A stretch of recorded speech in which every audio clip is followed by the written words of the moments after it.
Good morning, ladies and gentlemen. Hope everybody's having a good second day of MAAWG.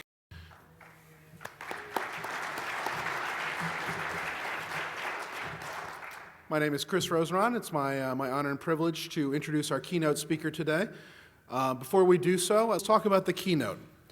Now, a keynote can do many things. A keynote can cover a new topic. A keynote can expand the discussion. A keynote can make the audience think. Today, I believe we have a keynote speaker who will do all of the above.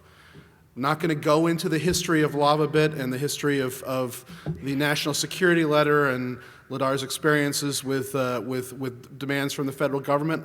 He's going to cover that in his presentation. But what I want us to, one of the reasons I'm very excited about the presentation today is that as we talk about the technology moving forward, as we talk about adding more encryption and more security into the messaging platforms that we use, the issues that Ladar is going to be talking about today, the design decisions that he made and how it resulted in him ending up where he is today, I think are going to become more and more relevant to more and more of us in this audience. So Ladar is going to talk about how he built Lavabit, why he built Lavabit the way he did, and therefore why that naturally resulted in having him get introduced to certain members of U.S. law enforcement. So with that, I would be honored to introduce Ladar Levison to talk this morning. A lot of faces out there. I still get a little nervous when I have to stand up on stage behind a podium and deliver a prepared speech. I try and call upon all the lessons I learned back in college in my public speaking class, and one thing keeps coming to mind. I just can't remember if I'm supposed to picture you guys in your underwear or myself. Figured I'd start by talking a little bit about why I created Lavabit the way I did. And it really all goes back to April 1st, 2004. For some of you, you'll remember that was the day that Google announced the public creation of Gmail. And I was sitting around with some friends of mine, and we thought, wow, this is a great idea. A free email service that gives you a gigabyte of storage. We should run out to CompUSA, grab some big hard drives, load up some free software, and offer our own email service with big quotas. How hard can it be? I learned later on that email is one of those problems that's really easy to solve as long as you can fit all your users on one server. When it gets bigger than that, it becomes a lot more difficult. But as we started building what was then called NerdShack, we started thinking about how would I differentiate the service from Gmail. And one of the key areas that I wanted to focus on was privacy. Quite simply, I didn't like the idea of my email service provider profiling my private thoughts and communications and then using those to target advertisements. So I figured if I was going to be using this service, eating my own dog food, so to speak, I'd want to build a service that I would want to use, that I would be comfortable using. So that was one of sort of the main areas of focus, was privacy. Another one was security. I didn't want anyone I knew to own any of my systems. I'd never hear the end of it. I also wanted to focus on, features that I thought would cater to heavy email users, geeks like myself, people who exchanged enough messages per day that maybe webmail wasn't the best interface for them. And that's sort of how it all started. Now, I mentioned earlier how difficult email is to solve as a problem when you get beyond one server. And I learned that lesson very quickly. Right around the time when I saturated my buddy's T1 line at his office and all of his fellow coworkers started complaining. I realized that what I would have to do would be distribute everyone's emails across a parallel platform. I mean, it was a solved problem already. It was just building that solution that was the difficulty. So I put on my software engineering cap and I got to work. Now you have to remember this was 2004.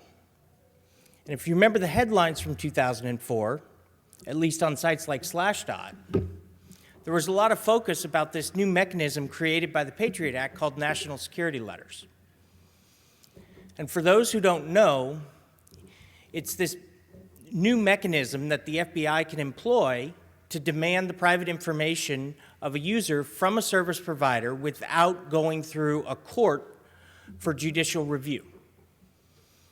And I'm sitting there thinking, well, I don't know the specifics because nobody outside the FBI or the service providers know the specifics.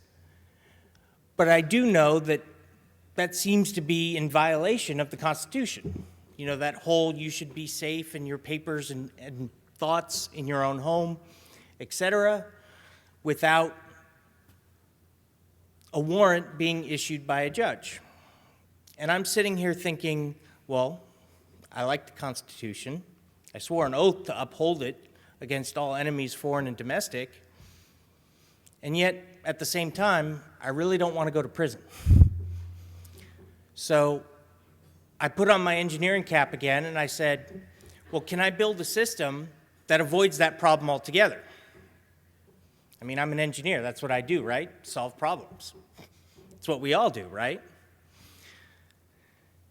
And I figured, well, if I didn't log any of this meta information, I wouldn't have anything to turn over. If I didn't have anything to turn over, there'd be nothing to demand. If they did demand it, I wouldn't have it, and I wouldn't have there wouldn't be any reason for them to throw me in jail. That was why Lavabit didn't log any meta information. I didn't keep track of who was emailing who logged in when and from where. I basically took the stance that boiled down to one very simple sentence. If I didn't need the information to provide the service, then I didn't collect it.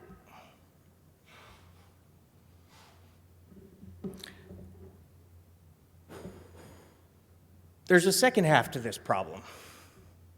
Not logging meta information is one half of this overall issue. But the bigger problem is, and I realized it very quickly, is even if I didn't have log files, I would still have people's emails stored on my servers. An attacker could always come and demand that I scan those messages and collect the metadata after the fact, right? Back to square one. So I put my engineering cap back on and thought about everything that I knew about encryption and realized that I could build a system that would encrypt the messages when they arrived in such a way that from that point forward, they could only be read if somebody knew the person's password.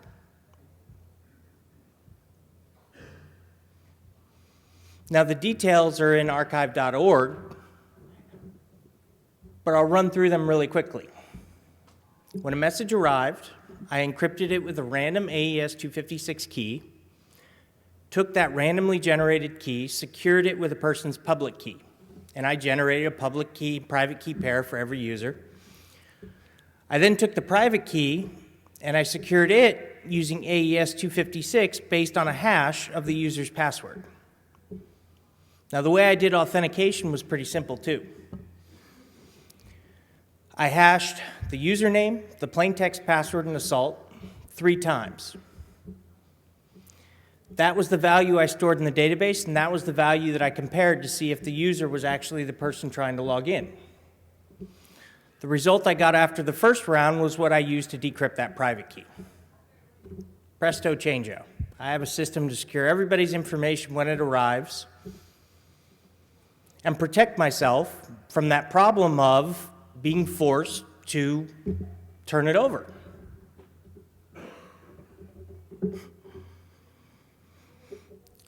Well, I was a little nervous after I created it about how the system could be used for abusive purposes. You know, I guess the closest thing that comes to mind would be the nuclear scientists and the idea that once you let the genie out of the bottle, it can't be put back in. So I decided to limit that secure storage feature to my paid users. And over the years, I never really hit that moral, that existential crisis I was so afraid of, at least until the summer of 2013.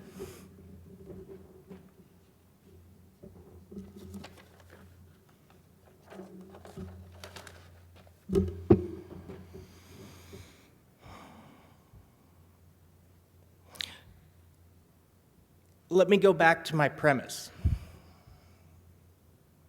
My goal was to build a system where users didn't have to trust me. And I think that premise, that thesis, that aspiration is more important today than it ever was.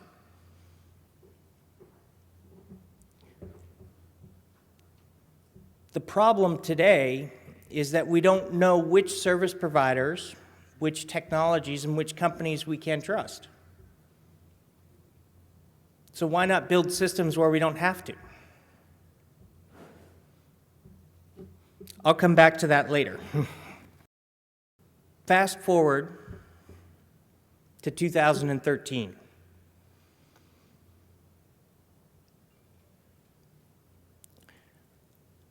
For whatever reason,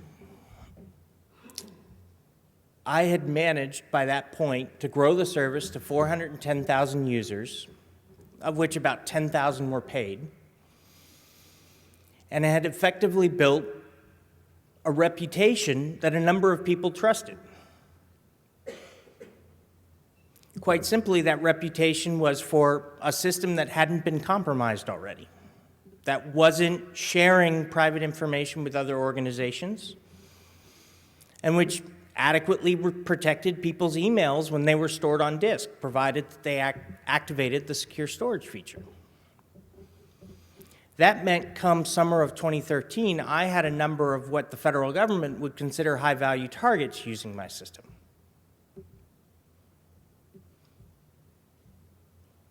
Some might be considered heroes, others criminals. It really comes down to your viewpoint. I tried not to make a judgment. I don't have that luxury. It doesn't really matter what I think personally about a particular person's actions. If I'm going to continue to operate as an American company living in America, I have to follow the law. But I go back to how I designed my system. I tried to ensure that even in following the law, I wouldn't be doing anything that would be in direct conflict with my own morals and ideals.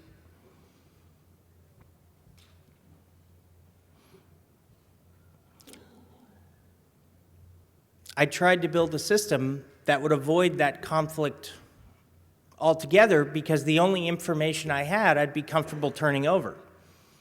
Encrypted gobbledygook, or nothing at all, depending on what they asked for.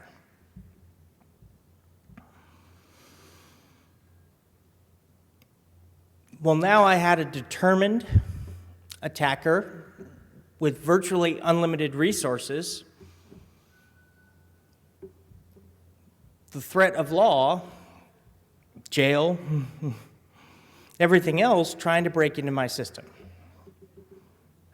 And being the good person that I was, started by explaining how it worked. Didn't help me too much. But as a small business, I'd never really had a need to retain in-house counsel for dealing with these kinds of matters. I always dealt with them personally. One, because I wasn't exactly going to trust a whole lot of people with the type of access you needed to get to people's personal information. And two, at $500 an hour, lawyer bills rack up pretty quick.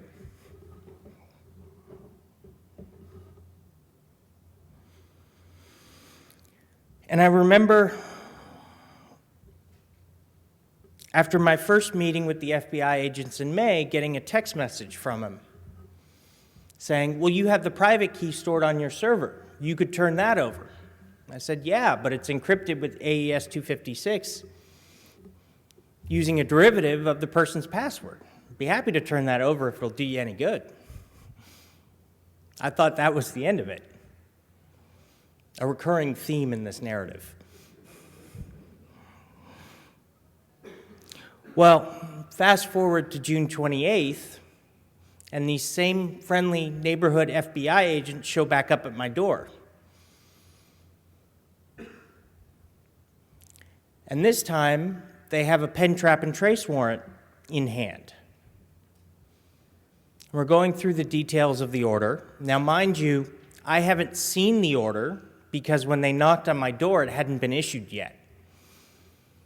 It was sent to their phone while they were talking to me, which they then forwarded to me via email. So I have to rely at this point on their interpretation of what it said.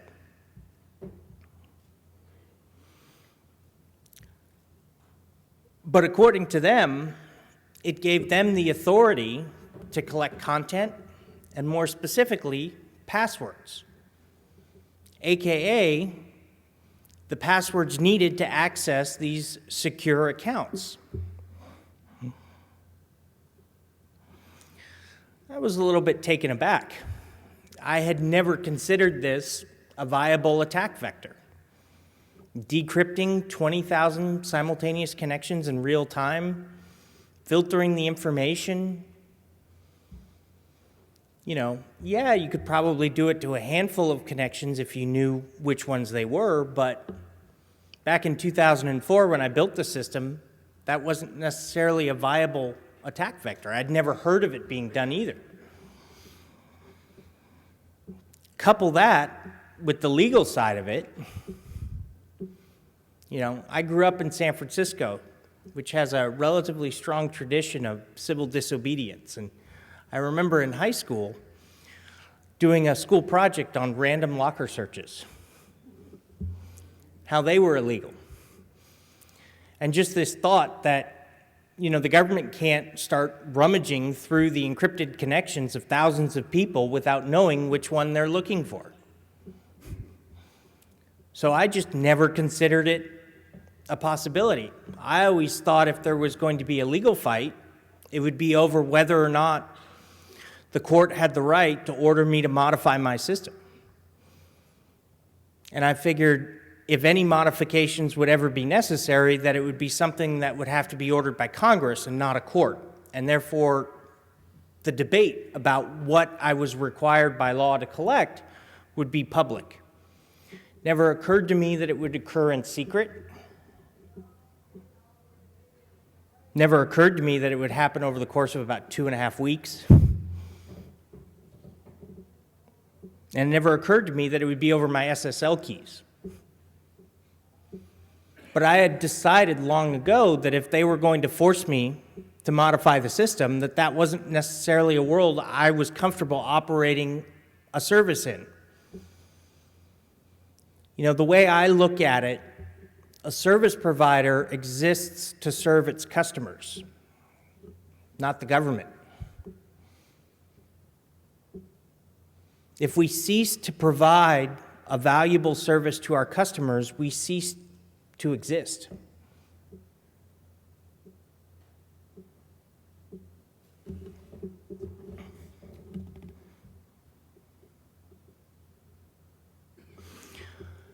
Well, long story short, I'm having this conversation with these FBI agents on June 28th, and I bring up the fact that at least with secure accounts, SSL was required, at least for logging in, so they wouldn't be able to intercept the password. And that's when they make the offhanded remark, well, then you'll just have to give us the SSL key. I'm taken aback. I'd never heard of anything like that. My first reaction was, is this something new and I just happened to miss the headline? My second reaction was, guys, I'm uncomfortable giving you my SSL key. I think I'll need to retain counsel and consult with them first. You can install this pen, trap, and trace device. It might get you some of the information you want. I mean, everybody in this room knows just how insecure email protocols are and how few service providers use SSL or TLS when transferring messages over the backbone service provider to service provider. By my completely unscientific guess, I'd say about 80% of all the messages that arrived or went out of my system, service provider to service provider, didn't use SSL.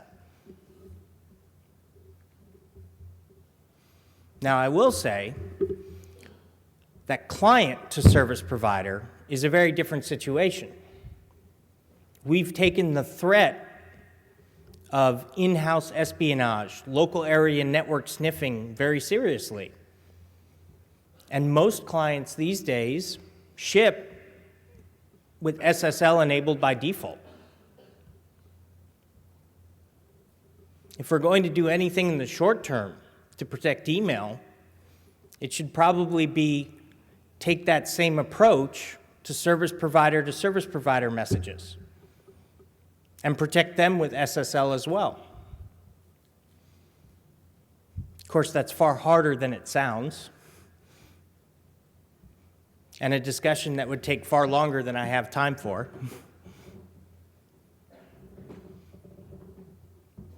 But it's certainly something that we're starting to see and hopefully will see over the next year.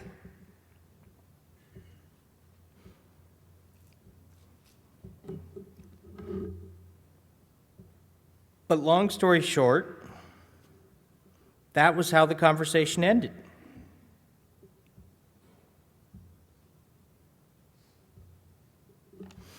Now, I would go back and read the pen, trap, and trace order that they actually sent me. I think if there was one thing the FBI agents didn't count on was an engineer who could read. And when I read the pen, trap, and trace order, it made no mention of SSL keys. It made no mentions of passwords, encryption keys, anything of the sort. It merely stated, in plain language, that I had to provide access so that they could install and use their pen, register, trap, and trace device. I was never opposed to that. Not because I was comfortable with them tapping my network, but because I didn't think I had a choice. I only took comfort in the fact that that was the reason SSL was created in the first place. Protect against eavesdroppers.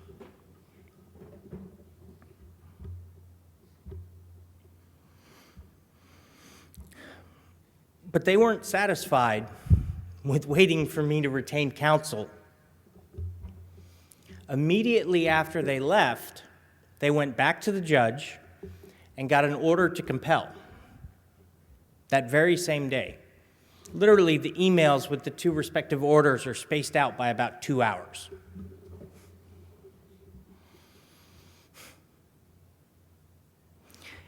The order to compel says a number of very interesting things, some of which were latched onto at my appellate hearing, some of which make absolutely no sense. But it did say I had to provide, quote, technical assistance. Now again, to me, technical assistance does not mean fork over your encryption key. Just like it also doesn't mean fork over your root password, something I would be equally uncomfortable doing.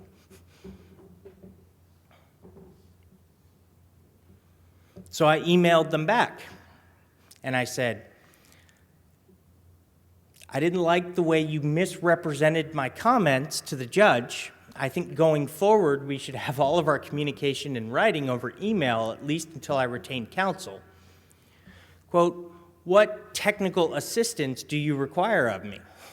Thinking that they would come back in writing and demand my SSL keys. Nothing of the sort.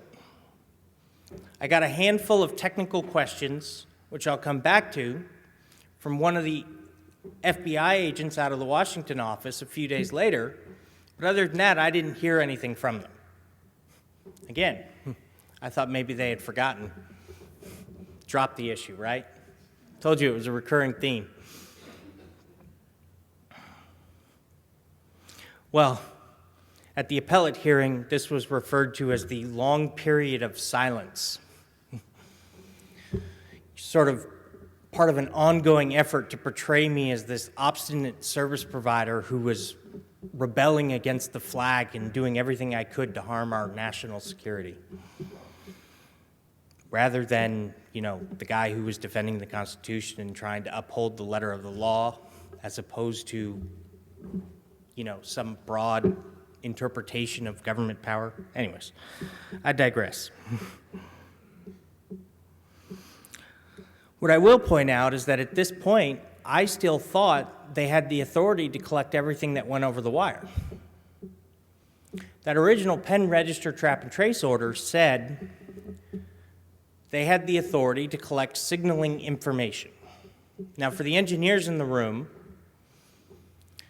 you'll probably, like myself, think along the lines of signal-to-noise ratio from your analog telephony days, in which the signal represents all of the information going over the wire.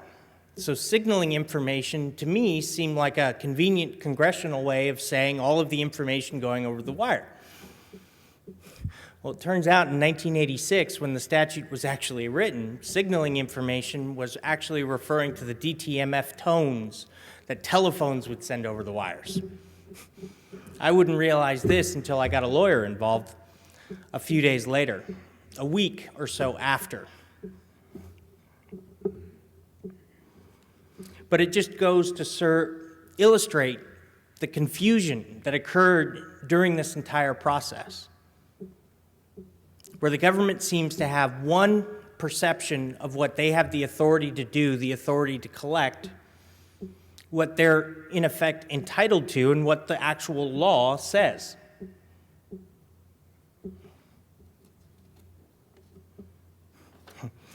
I'll also point out, since I'm talking about this long period of silence, I was actually served 7 times between June 28th and July 16th, a little over 2 weeks. 5 of those services were personal, 2 via email. And again, that's the long period of silence. It seemed like they were in communication with me just about every day.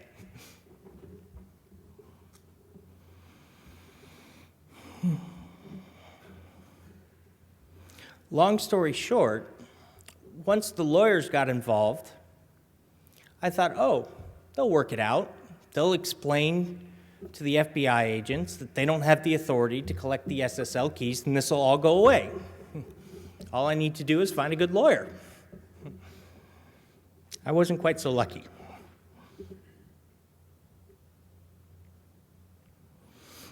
When it became clear that all they really had the authority to collect was meta information, specifically who was emailing whom as it related to a handful of user accounts, along with when the users were logging in, logging out, and from which IP they were logging in from, I said to myself, well, all of that information can be collected before the messages even arrive at the server, except when they're logging in, when they're logging out, and where they're logging in from. So at this point, I had already decided if I was going to have to fork over my SSL key in secret, I was going to shut down my system. So now I had to balance the damage that that would do for all of the other users on my system against what the government was asking for.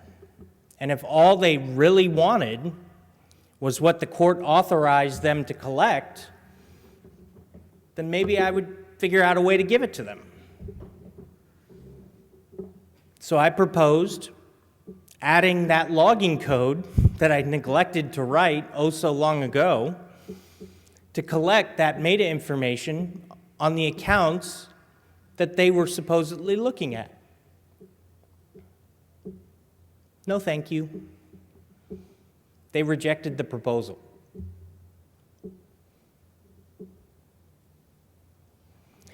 Their excuse was, we want the information in real time. My interpretation was, they want to log into my network in real time and change the parameters they're using for collection. Again, just my interpretation. But it goes to illustrate a point that every time I sought a compromise, which would provide a technological guarantee that they were only collecting the information they were legally authorized to collect, they rejected my offer. Now, a lot has been said about accusations of whether or not the government would be doing something illegal. I never said that they would be doing anything illegal. I'm sure in their own minds it would be perfectly legal. They just wouldn't bother to tell anybody else what their interpretation of legal was. And in this day and age, when they can get court orders and warrants issued in secret, where they don't have to tell anybody beyond the judge what they want to do and whom they're doing it to, once they had my SSL key, they could get such an order which would allow them to collect information on every single one of my users and not bother to even tell me. Who would get to stand in opposition of such an order? It'd be perfectly legal.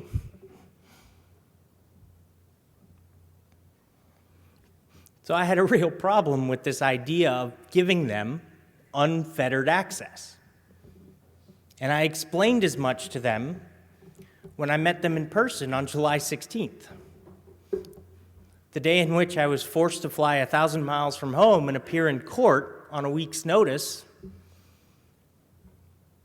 and explain to a judge that, yes, in fact, I was not in contempt because I had told them they could install their device. I was just not going to give them the SSL keys. I didn't think the order that had been issued gave them the authority to do such, and the judge seemed to agree with me at that point. A hearing that was, again, focused on quite heavily in my appellate hearing, which I can talk about later if people want me to.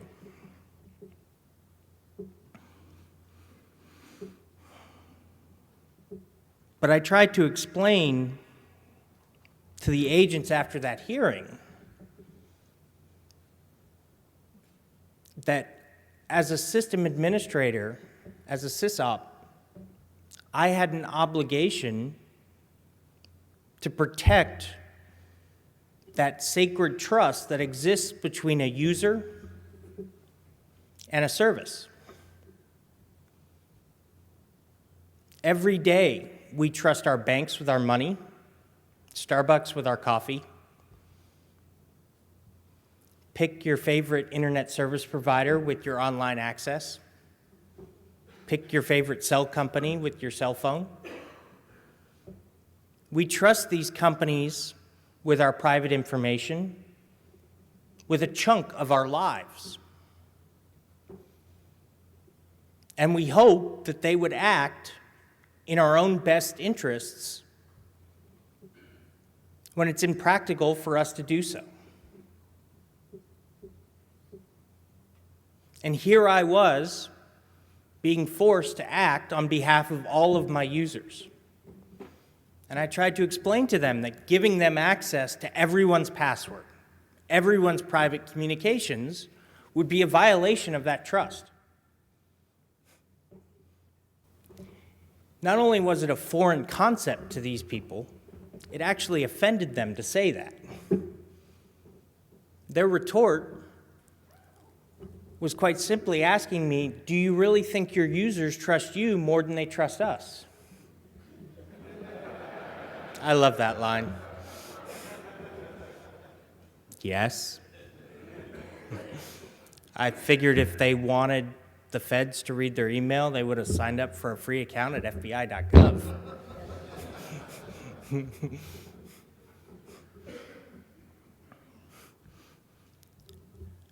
But I digress.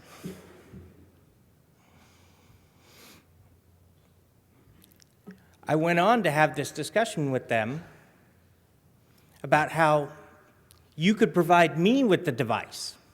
I'll configure it, make sure it's set up properly, and we'll go from there. Now, they wouldn't even tell me who made the device, how big it was, how much power it used. All I needed to do was give them the SSL keys, and they would take care of the rest. Just gives you that warm, fuzzy feeling, doesn't it?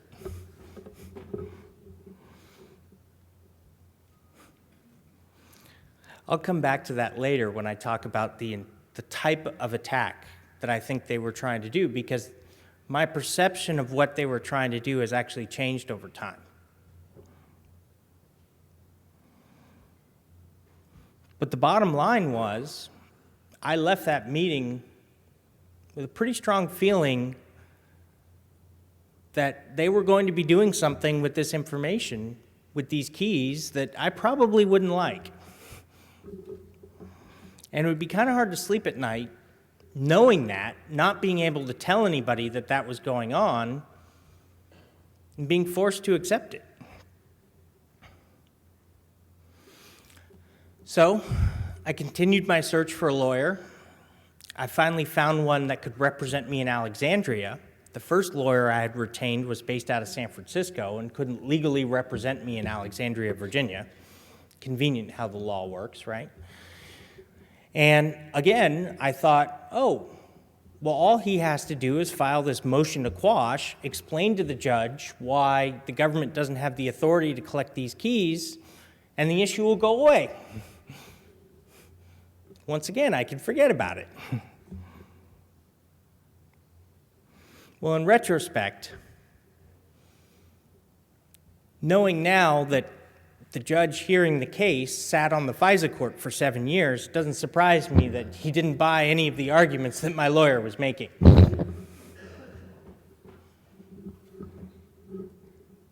Not to say anything against the judge, I just don't think any of the lawyers, even for that matter, in this case, fully understand the technical implications of the issues being discussed. Just trying to import upon them that these keys do more than just protect information as it goes over the wire. They represent identity. They protect software updates, websites, credit card numbers, access control systems. They effectively underpin the entire trust network of the internet. If you can force companies and individuals to give up their SSL keys, then you can masquerade as that company. Now, I found out during this whole process that it's actually illegal for the FBI to log in as you, even if they know your password. But apparently, if they get your SSL key, they can masquerade as you just fine.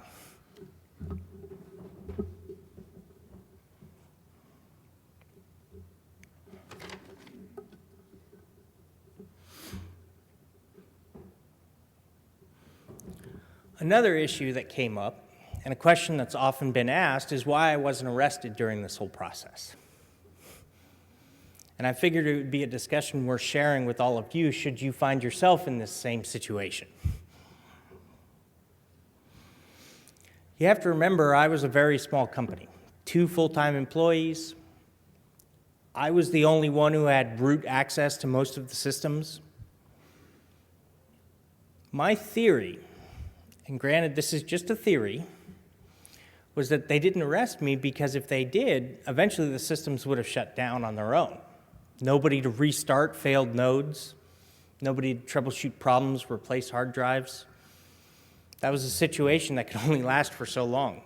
I've often wondered if I was CEO of a much larger company, if I wouldn't have found myself in handcuffs, because there are plenty of other people to take care of the problems. There's also the second half of that equation, which is the idea that if I had been issued a criminal contempt charge instead of a civil contempt charge, in other words, if they had thrown me in jail instead of demanding all of my money, that I would have been entitled to a public hearing on the merits of that charge. The last thing they wanted was anybody to know what they were doing. Now that said, I'm pretty sure they thought they could arrest me after I shut down the service on obstruction of justice. And I think the only reason they didn't was because of the media coverage. It literally provided me a modicum of protection against an arrest. They didn't want to make me into any more of a martyr than I already was. But I also think if I had threatened to shut down the service, they would have felt quite comfortable issuing an order for me to keep the service running and then throwing me in jail for shutting it down. Just goes to show you, if you're going to shut down your service or take some system offline, don't threaten to do it ahead of time. And make sure everybody knows why you're doing it when you do.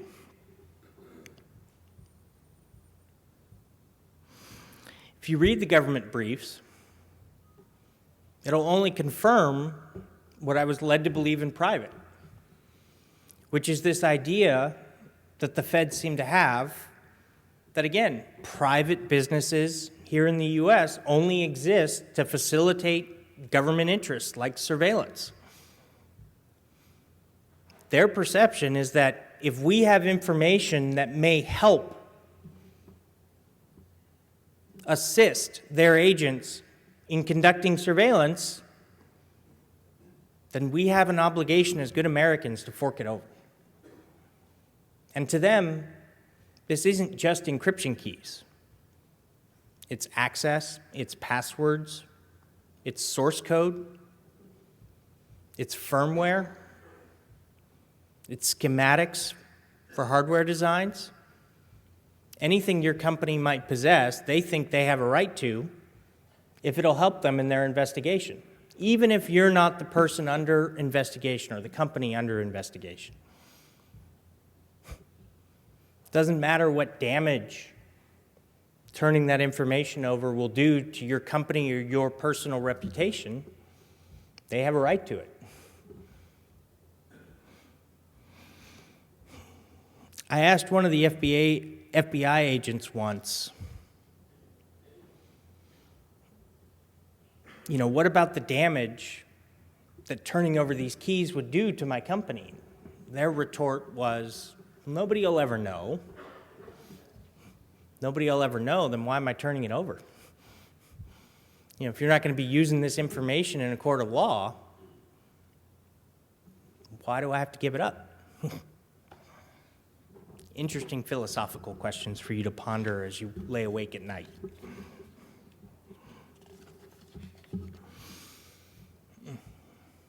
But it just goes to show where we are today.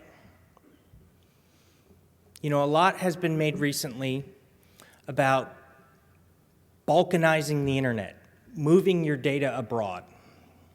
And I've thought about this after I shut down and again recently.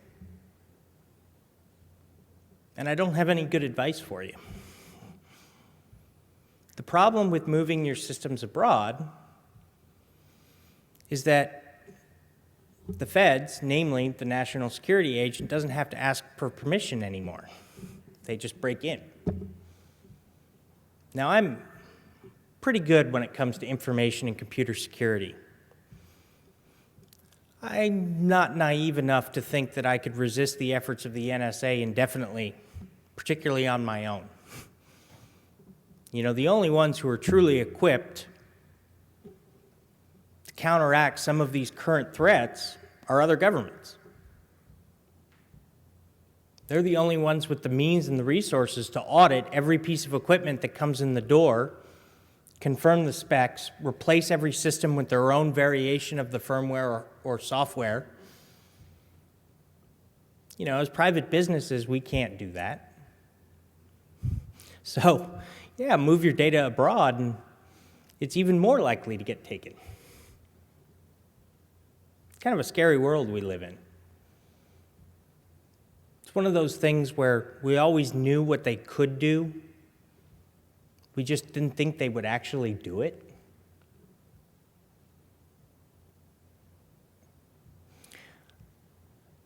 And it kind of puts us, at least me personally, into a really tricky philosophical position. Because on the one hand, we all rely on the National Security Agency to keep us safe. They are a military organization charged with national security. So it didn't surprise me that they had developed a lot of these capabilities. I think where the line got crossed was when you took an organization that was designed to spy on foreign governments and you turned it against a civilian population. You took the same tools that were being used to spy on heads of state, and you applied them, turned those tools over to the FBI and started using them against your own citizens. But that's more philosophical and political than it is technical. Returning to some of the technical issues, the question's often been asked, hey, well, if they had to get your SSL keys, then that means SSL is secure. It's an interesting question. The truth is, we don't really know.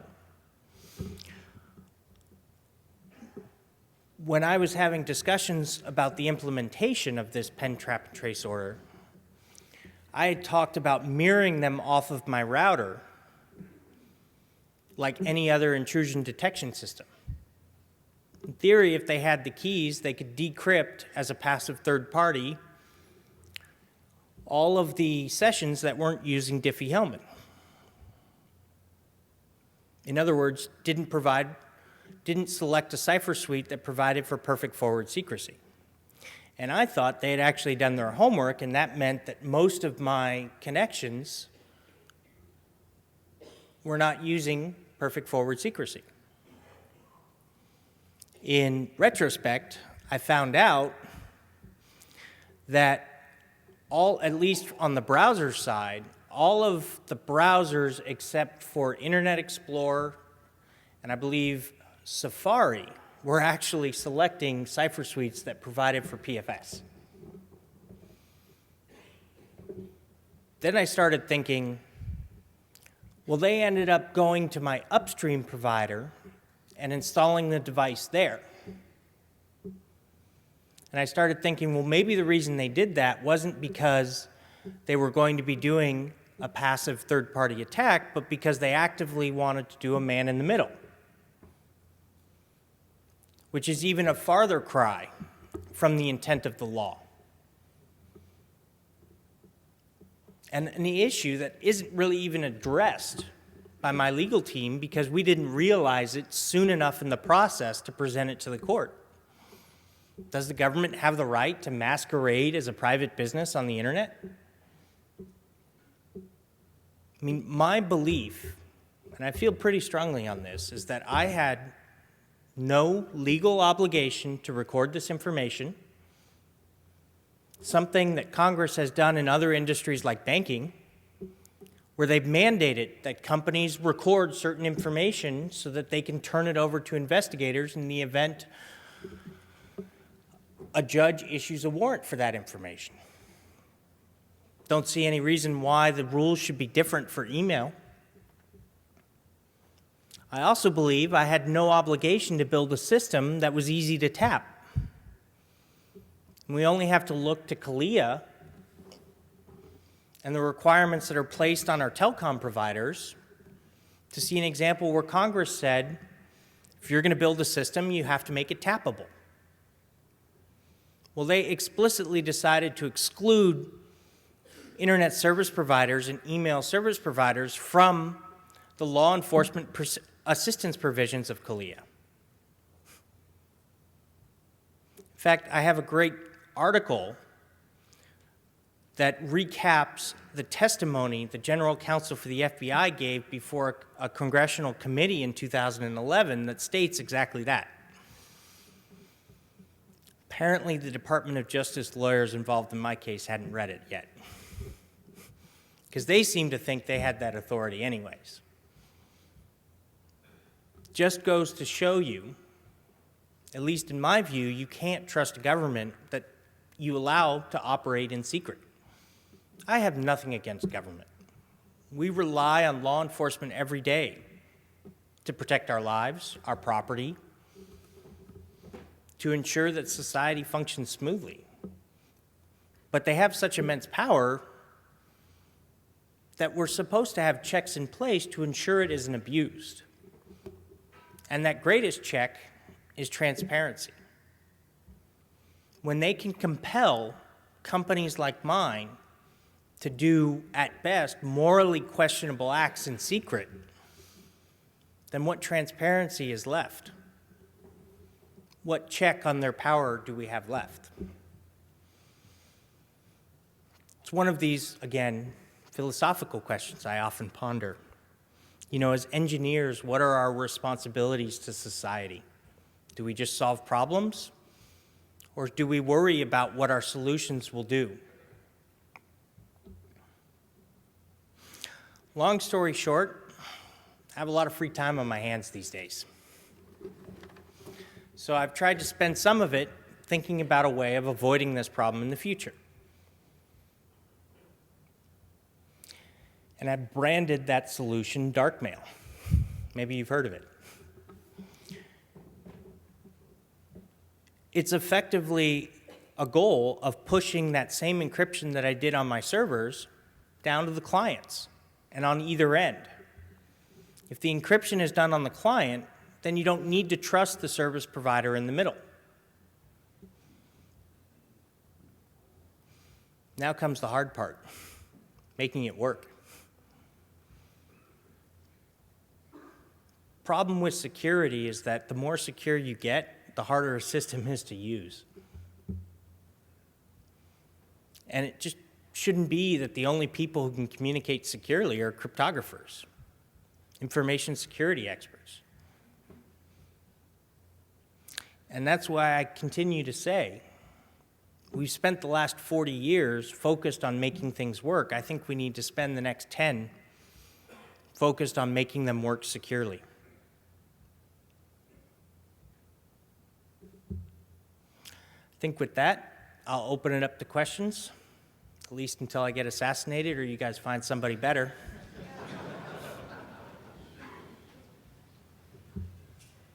So if anybody has any questions, feel free to step up to one of the microphones. And again, a reminder, we have press in the room, so introduce yourself or not, up to you. Jamie Tomasello, Cloudflare.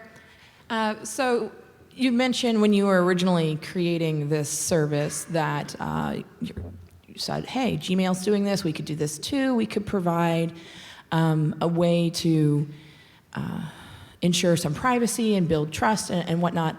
At that point, did you guys consider consulting counsel or sitting down and doing a playbook on in these types of situations could happen? How would we deal with it? I had spoken to lawyers over the years, on and off, about various situations. I'd followed the news, done some research. I didn't think I would have the ability to get access to the information. So if I technologically couldn't turn it over, then I didn't think there would ever be a legal issue. Okay. But no, I was focused on building the system and making it work, not on whether or not it was legal. I didn't think it was illegal. I mean, I definitely checked whether or not there were any laws against building a system that, you know, you couldn't tap, and couldn't find any. Couldn't find any laws that I thought would force me to modify the system, particularly in secret. Couldn't find any laws that would force me to turn over the SSL keys, for example, or record the information. And I had spoken to lawyers over the years about that. But I guess going back a little bit, but going back through the handling general legal process, like what to do if you received a pen register, what to do if you guys received a court order or NSL, that type, not at the level of was your service illegal, but how to handle legal process if it came in. No, never really talked to a lawyer about that. Like I said, I always kind of handled them myself, and I guess I should have known something was a little bit different when I got served in person this time instead of via FedEx. It's kind of a first sign that it was a different situation, but you know, I had been receiving these information requests, these warrants over the years, never had a problem, and I had always just turned over whatever information I had. I mean, you have to remember, I built the system on the premise that I would be comfortable turning over whatever information I collected. I didn't collect information I would be uncomfortable turning over. And it never really caused a problem until we reached a situation where they wanted the information badly enough, I didn't have it to turn over, and they were willing to cross over a line in order to get it. Thanks. Hi, Dave Crocker. There are many different ways you could have chosen to package this presentation. I'd like to thank you for the way you chose. Some years back, I found myself enhancing a fairly popular adage. Those who ignore history are doomed to repeat it, and that's a best-case scenario. People may recall previous efforts over the last 20 years to compromise security at an infrastructure level. The Clipper chip is one example. Phil Zimmerman with PGP in the early 90s is another. Much of what you've been describing sounds really identical to recitations of those experiences. I was told of someone in the security space who was concerned about the government's positions in the early 90s on these topics in terms of really damaging US industry position in the global market for security, that they were essentially destroying it by virtue of the attempt to control it in the way they were. Mm-hmm. And they went to the White House staff at that point who were leading that particular activity and pointed out this rather serious economic impact. And the answer was, that's not my concern. I think what you're describing is a continuation of this.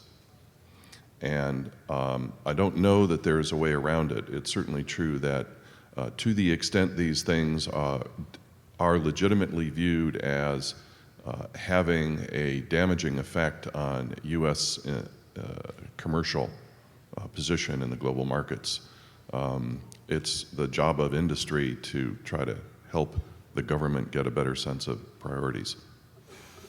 Well, I think the government's view is that if they do it in secret, nobody will ever know about it. Therefore, it won't cause any damage to our reputations. And well, you can only keep it. I'm sorry, and that means you're not here, because Yeah. we don't know what happened to you. Well, and we don't know about, all of the modified Cisco firmwares that they've developed, or, all of the hardware vulnerabilities that they've figured out how to exploit on Dell servers. It's just kind of scary.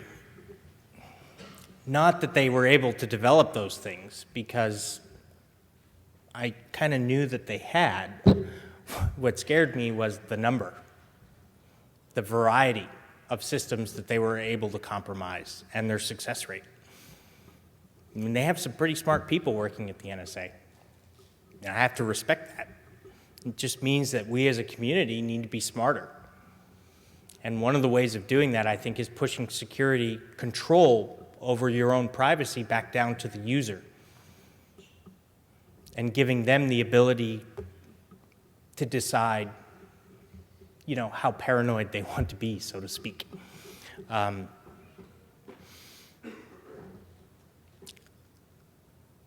I don't think I'm paranoid enough to think that our government has necessarily been blatantly abusing the skills that they've gained.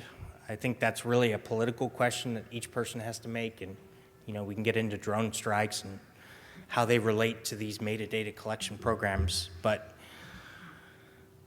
what my biggest fear really is what would happen if somebody like McCarthy came to power and had these same surveillance technologies that are available to Obama today. Nobody likes to use the word Hitler, but what would the world be like if he had these capabilities? Or the Stasi? It's just kind of scary to think that somebody could come to power without us realizing it, and before we know it, they have the ability to listen to every one of our private thoughts in our own homes using our own cell phones. I think what the Watson group up in New York is developing is awesome, a thinking computer. But it also kind of scares me too, because you pair that with some of the access that the NSA has been given, and they really can listen to every one of us all the time, wherever we happen to be. Kind of like a little more privacy than that. Ken Simpson from Mail Channels. I'm assuming that you still have the source code for Lavabit, and I'm wondering what is to stop you? Are you aware of anything that would stop you from launching a new service called New Lavabit? Yeah, the thing stopping me is from ending up in the same situation all over again. So I'm kind of waiting for the court to settle the issue of whether or not I have to turn over those SSL keys in the first place, or the development of something like dark mail as an alternative. And I still have 410,000 users, and there are 50 or so million emails that happen to be stored on my servers when I shut it down. And starting a new service would feel like abandoning them. So I'm really looking for a solution that will allow me to resurrect Lavabit, either abroad or using some new technology system that moves the encryption, pushes the encryption down to the client. Have you considered open sourcing Lavabit's software? Working on it. Yeah, I had the Kickstarter project funded, and I've been working with the Silent Circle guys. It's just been taking longer than I would have liked. But hopefully it will happen. Whether or not I wait for dark mail to be implemented before I release the code is TBD. Reminded me, though, that one of the things I forgot to come back to in my talk was, I don't know how many different times the question was asked, but it was asked, are you passing this information around your network unencrypted? In other words, are you using something like an SSL accelerator to do the encryption and then passing it over a local area network to an application layer? And I think the FBI really wanted to intercept the information at that stage. They realized they couldn't intercept it once it was being stored on disk, when it was being sent from the application layer out to the NFS server. But I think they were hoping that, because most systems of my size use things like SSL accelerators at the edge, that they'd be able to intercept the data once it got past that level. And when I was architecting the system, I had actually looked into SSL accelerators and ruled them out in large part because of that reason.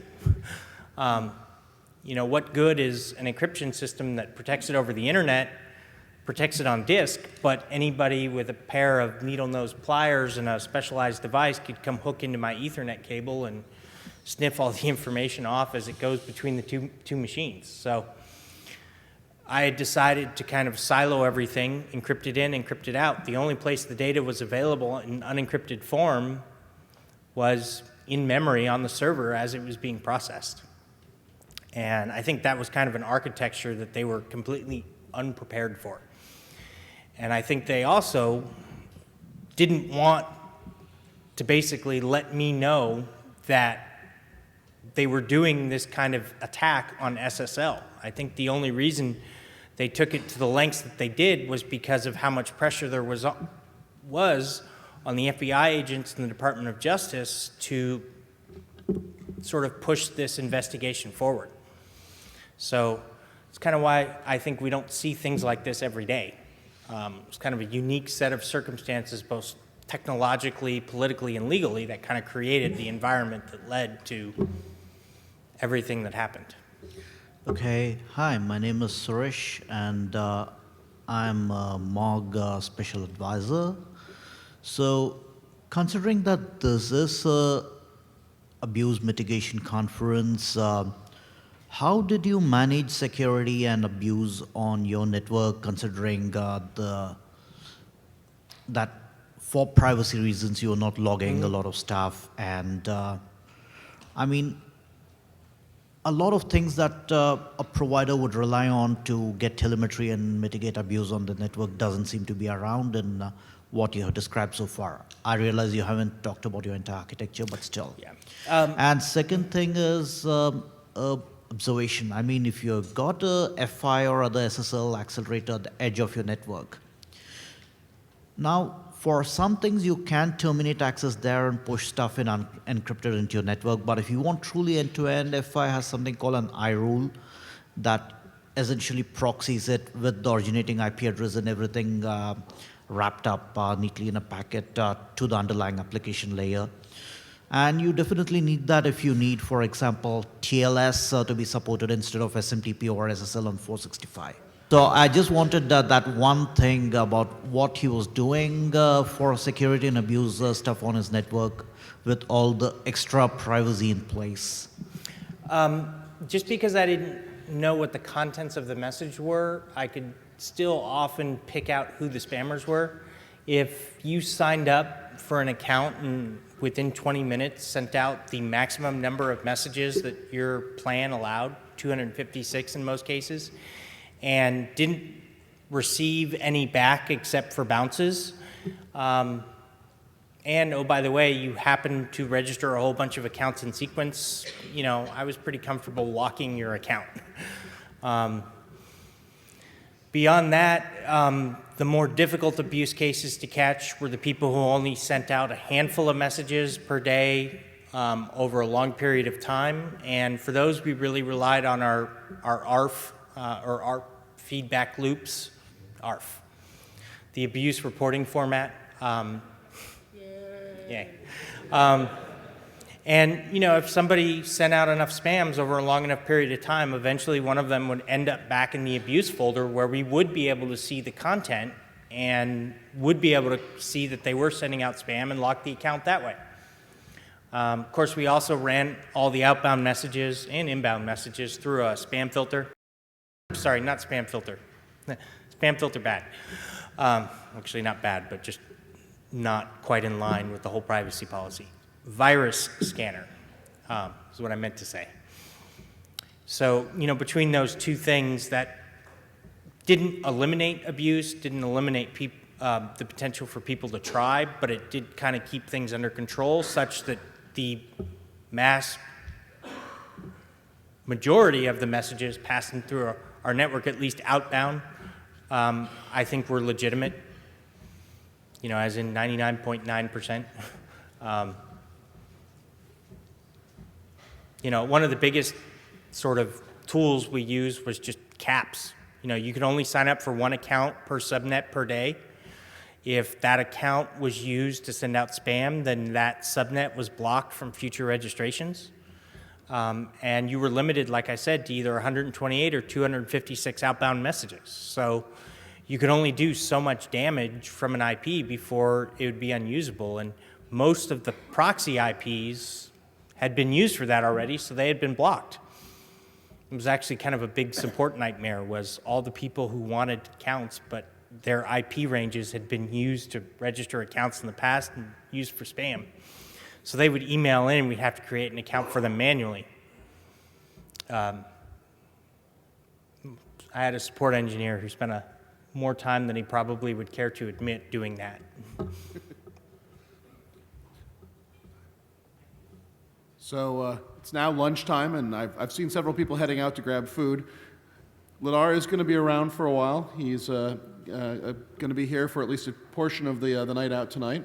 And so people have additional questions or want to follow up with him, I'm sure he'd be glad to chat in person. I'd just like to say thank you very much for your very interesting presentation. We really appreciate you coming here today.